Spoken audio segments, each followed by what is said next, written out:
It's windy today, so I want you to see this little view. Now that's Hackensack River, and over that way is actually the Hackensack. Governor Christie's got to go to court there. We used to call this Dan Kelly's Hill, and I figured this ain't anything big. I was debating just going to the bridge and doing the George Washington Bridge, but I got a lot of time.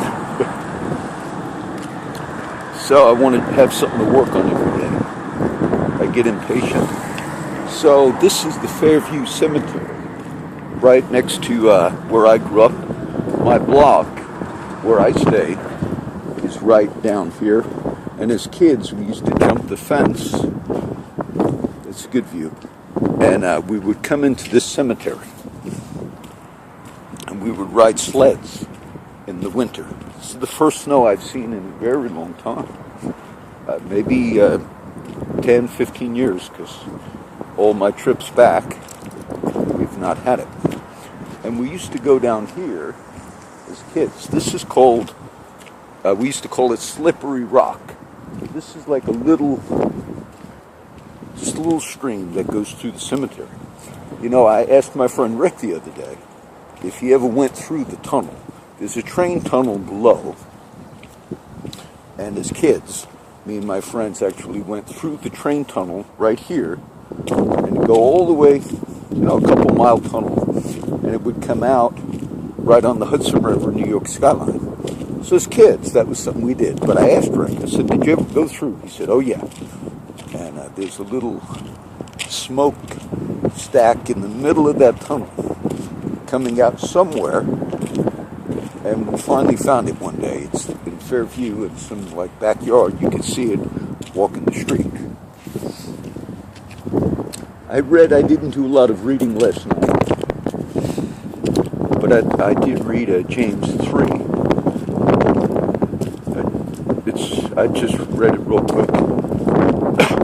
But I might comment. Whatever I read, I usually comment. James, we call wisdom literature. Let me see. Throw the snowball. You can see it. And James says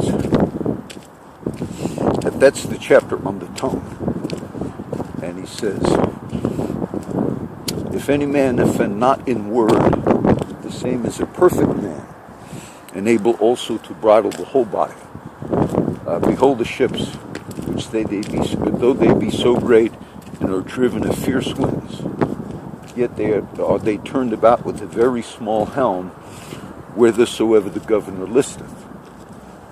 Or big ships, you have a small rudder that turns that ship. So is the tongue among our members, James says. It's like a fire. It's a world of iniquity. And it sets on fire the course of nature, and is set on fire of hell. The whole book is short. Maybe I'll quote some of James today, just a little bit. Blessed is the man that endureth temptation, for when he is tried, he shall receive the crown of life, which the Lord has promised. Every man is tempted when he's drawn away with lust. Lust has conceived, it bringeth forth sin, and sin is finished, bringeth forth death. Resist the devil, and he will flee from you. Draw nigh unto God, and he will draw nigh unto you. Cleanse your hands, you sinners, and purify your hearts, you double-minded. Be afflicted and mourn and weep. Let your laughter be turned in the morning, your joy in the heaviness before that great, notable day of the Lord. Be ye doers of the word, and not hearers only, deceiving your own selves. For if any man is a hearer and not a doer, he's like unto a natural man beholding his face in a glass, a mirror. He beholds himself, and then he goes, and he forgets what manner of man he was. Did I quote this one? If any man among you seem to be religious. I think I did. Bridleth not his tongue. You have heard of the patience of Job, and have seen the end of the Lord, that he is very pitiful. Grudge not one against another, brethren. For behold, the judge standeth before the door. Was not Abraham our father justified by works, when he offered up Isaac his son upon the altar? Seest how that by works his faith was made perfect? Those are all from the wisdom literature of James. James was, there's different, we have James, the apostle. We have some Jameses in the New Testament. But this one is the brother of Jesus, the one who wrote that letter. He did not become a believer until after the death, burial, and resurrection. Then he believed. And he was one of the main leaders at the church at Jerusalem. When we read about Peter and James and John in Acts 15, it says they were pillars. And it's easy to confuse that because Peter, James, and John were also the apostles that were like the inner circle in the gospel.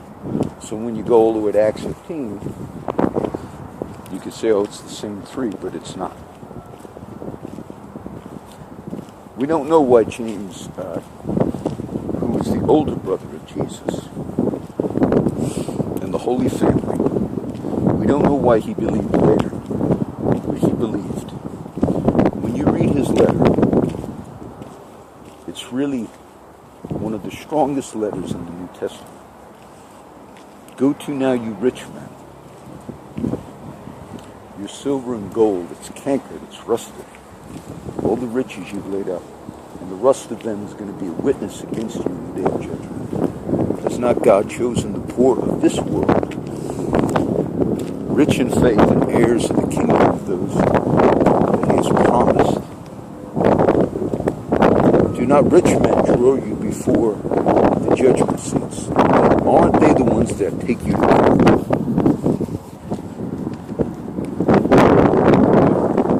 James was also the leader of a poor saints at the church of Jerusalem. Try to get it where the wind won't pick up. So he defended the poor. He spoke out against what a lot of people today in politics do. They want to defend the rights of the individual against the rights of the corporations. And I know that many Christians, I did that video, I guess, yesterday on Trump. And I don't want to do Trump, but if you looked at Trump and his history, just from any Republican from this area of the country, I just mentioned Governor Christie going to court over there. That's Hackensack right over there. Many of them were considered too liberal to get elected. Okay, when Mayor Giuliani was thinking of running for president, he never ran, as far as I know.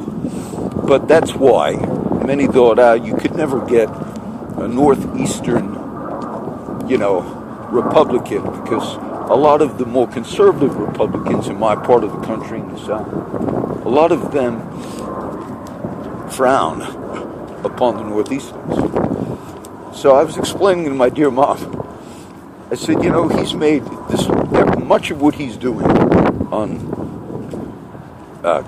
being stricter on free trade agreements, all these types of things, much of that is a liberal mindset. And I explained to my mom, that's why many of the, quote, establishment Republicans just did not want him in. And it was amazing that, now, is that a part of Christians, meaning to care for the poor, to be more liberal in those areas? Oh, there's been books written on, was Jesus a liberal? And in many ways, if you will, he was. But conservatives could also claim it, because the woman taken in adultery, they quote conservatives, if you will, but they did bring the woman to Jesus. We caught her in adultery in the very act. I think it's John 8. And so what did Jesus say? He that's without sin, you throw the first stone. Those that are without sin. So nobody, they all left. And Jesus says to the woman, so go and sin no more. Neither do I condemn you. Go and sin no more. And to many liberals, that's wrong to actually make a judgment of what was right and wrong. But so Jesus said there were things that were sin. He didn't say it to condemn us. He said it so we would know. So we would realize that when we do things that are not right, not only is there a judgment, but that's what Christ died for. And when people say there's no such thing as right and wrong, then they do a disservice to the fact that Jesus died for that wrong. He died for those sins. James talks about, I've not been here in a couple of years. Now the tunnel that I told you about is right down there. A few years ago I tried to go through that train tunnel again, a couple years ago, but now they got it all blocked off. So this was nice. I mean, this is an okay view, being I didn't jump on the bus and go to New York. I didn't go up to the bridge. I still would probably drive over to the bridge. Oh, look at this. I had no idea, even if, because I cut across, I've only been here a few times. That's it. I hope you can see it. That's my sister Laura's grave. It says 1958 to 2013. So James talks about life. Don't say today or tomorrow we'll go to such and such a city, we'll do this, we'll engage in commerce. Say if the Lord will, we will do this or that. Because life is like a vapor, it's like smoke. I've been reading the Psalms. Life appears so short, then it's gone.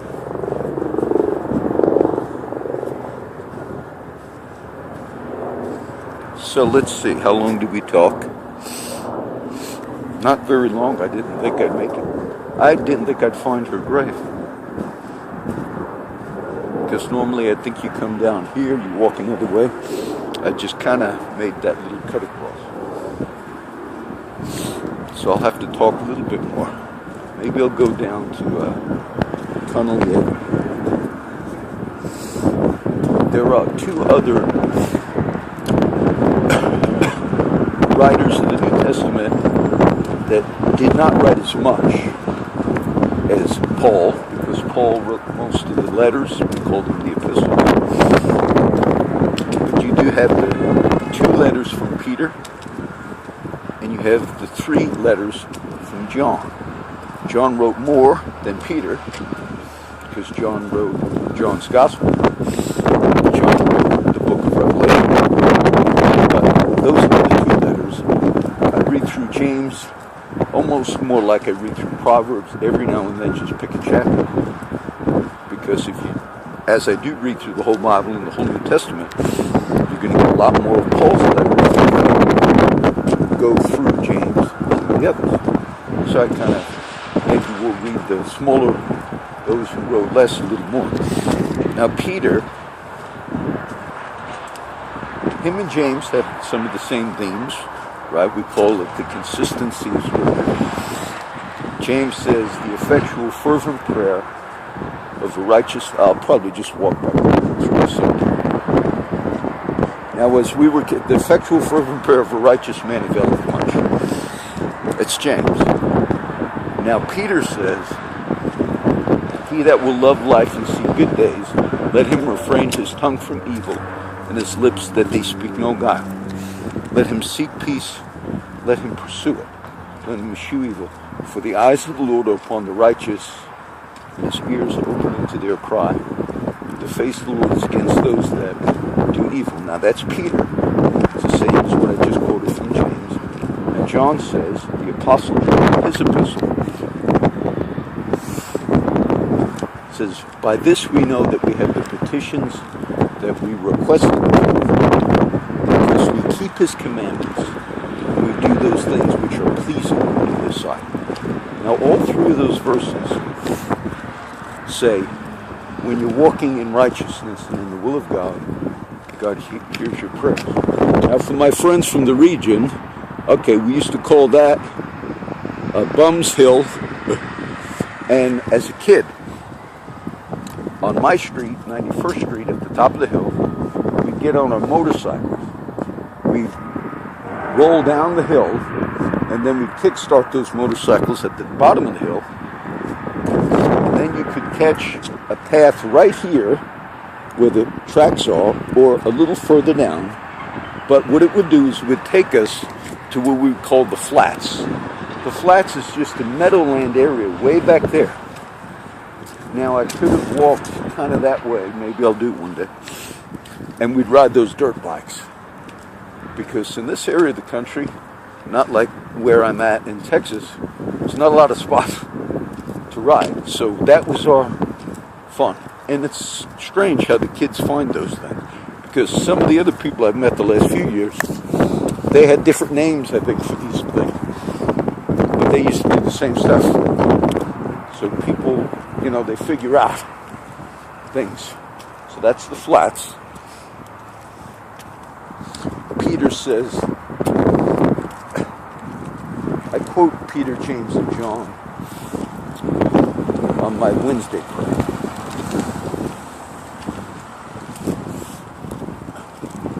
Abstain from fleshly lusts that war against the soul. He that has suffered in the flesh has ceased from sin, that he should no longer live the rest of his time in the flesh to the lusts of men, but to the will of God.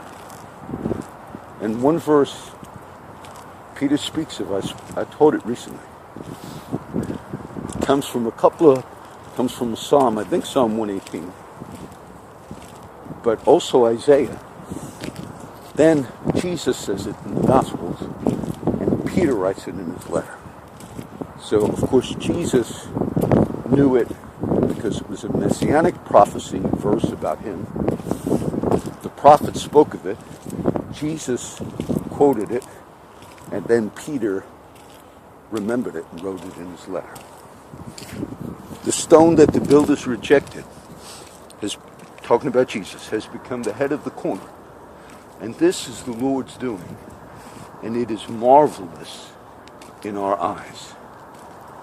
So, Peter, you'll see him quoting that as I'm teaching the book of Acts, by the way. Not only is it in his letter, but it's in the history book, which is Acts, written by Luke, and you hear him talking about it. So Jesus was the stone, the chief cornerstone. The stone the builders rejected has become the head of the corner, the chief one, the main one. And a few from John, 1 John. I didn't. Whosoever believes that Jesus is the Christ is born of God. And whatsoever is born of God overcomes the world. And this is the victory that overcomes the world, even our faith. Who is he that overcomes the world but he that believes that Jesus is the Christ? It says, and whoever is born of God keepeth himself, and that wicked one toucheth him not. And also from all three of those letters, James, Peter, John, being born again not of corruptible seed, but of incorruptible by the word of God which liveth and abideth forever. Of his own will beget he us with the word of truth, that we should be a kind of first fruits of his creatures. And John talks about being born of God. So you get a little view. I figured, this morning it was real cold, and it's not as cold now. And I've been here, 5 days. I'm very impatient. very impatient. And just to sit around is very difficult for me. So I would, New York walks and all that, just put it off because I got time. So today you see all of those who have gone on before us, all these people that have died. You know what I just remembered? I got a picture. I was trying to upload or put links to some of the pictures, so maybe on some of the posts you saw me have a little thing that says pictures. I copied all of it in the post, but they didn't show up. You'd think I'd be able to do pictures. They should be easier than putting links to videos, but that's fine. So that's why you didn't see. I post them on Facebook, but I wasn't able to link them to the site. But I have a few, and then I thought, oh, I'm going to save all the pictures from this trip. So usually when I get back to Texas. But I thought, oh, I got so many already. I probably won't print anymore. And if I save all the pictures, and when I scroll through the gallery on the phone, upload the video, a lot of those, you can get confused. So I just clear the whole phone out every day when I'm done and do a little video. But I just remembered I'm going to have to do it now on this trip. There's a Jewish cemetery right up there. It's called, I think, Mount Moriah. Of course, it's biblical. But with the Jewish people, when you walk through the cemetery, one of the customs, I knew about this before, but I've never been really in a Jewish graveyard or cemetery. But they put stones. When people come to visit, all of the headstones have rocks, stones that people have picked up and just put on the headstone of their loved one. And I thought, oh, isn't that? And I remember reading about that. Let me drop my phone. Yeah, that slippery rock for all the old friends.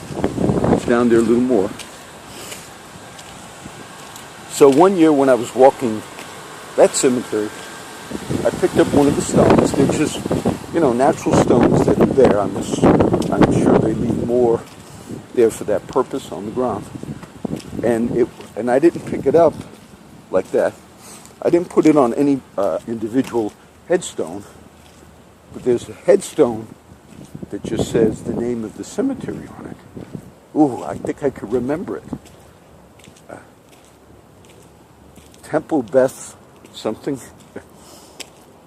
And I stuck it on there a few years ago. But look at that. That's a memorial stone. Now, I'm assuming it's still there unless they realize, oh, somebody put this stone, on just a headstone at the name of the cemetery. But I thought that was interesting. And that really comes from the Old Testament in the sense that the patriarchs would put memorial stones, the crossing of the Jordan. There were particular times in the history of Israel where when God did something, passages, I guess that would apply to the death of the loved one, that's Jewish, great milestones we refer to into life. And so they put reminders in the Bible, they put stones. And many of them have significance. You can teach a whole, doctrine on Jacob, how these things occurred. So I thought, oh, that's neat. I'll try to make a trip there, before I leave. Get that one. You just heard in the back, there's still trains. None of them go through the train anymore, but there's still trains that come in and out of this area. And in the morning when I'm up early, I get to hear that. It sounds nice. So, I walked to my sister's grave, and it's really amazing I found it that way. I didn't think I'd find it, to be honest. And it's the old neighborhood. For my friends, I have Kelly Rupp.